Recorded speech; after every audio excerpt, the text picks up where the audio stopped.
আপনাকে যদি কখনো কেউ একটি কলামের মধ্যে অনেকগুলো ডেটা দিয়ে বলে যে এই ডেটা থেকে একটি ৩ কলাম বিশিষ্ট টেবিল বানিয়ে দিতে, তাহলে আপনি তখন কিভাবে বানাবেন? হয়তো আপনি ম্যানুয়ালি টাইপ করে বানানোর চিন্তা করবেন, কিন্তু এটা আ অনেক সময় সাপেক্ষ ব্যাপার। তো এটার জন্য একটা শর্টকাট ফাংশন রয়েছে। আপনি জাস্ট একটি সেলের মধ্যে ইকুয়াল প্রেস করে wrap rows ফাংশনটা কল করব।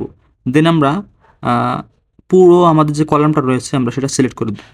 ওকে। তারপর কমা দেবো। কমা দেওয়ার পর আমাদের এখানে চাচ্ছে হচ্ছে wrap count। আমাদের wrap count হচ্ছে আমাদের যে কয়টা কলাম প্রয়োজন সেটাই। আমাদের এখানে ৩ টি কলাম প্রয়োজন। তাই আমরা এখানে 3 টাইপ করে দেব। ব্র্যাকেট ক্লোজ করে এন্টার দেব। দেখেন আমাদের আ একটি কলাম থেকে ৩ টি কলাম বিশিষ্ট একটি টেবিলে রূপান্তরিত হয়ে গেল।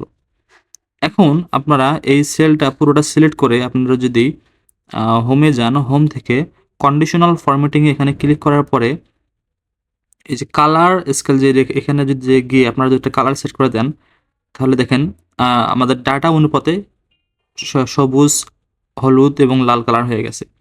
এবং আমরা পুরো টেবিলটা সিলেক্ট করে এটাতে আমি একটা বর্ডার লাগিয়ে দিচ্ছি। শর্টকাটে লাগিয়ে নিলাম এবং একটু কালার করে নিচ্ছি। মানে ফরম্যাটিং আরকি। ওকে।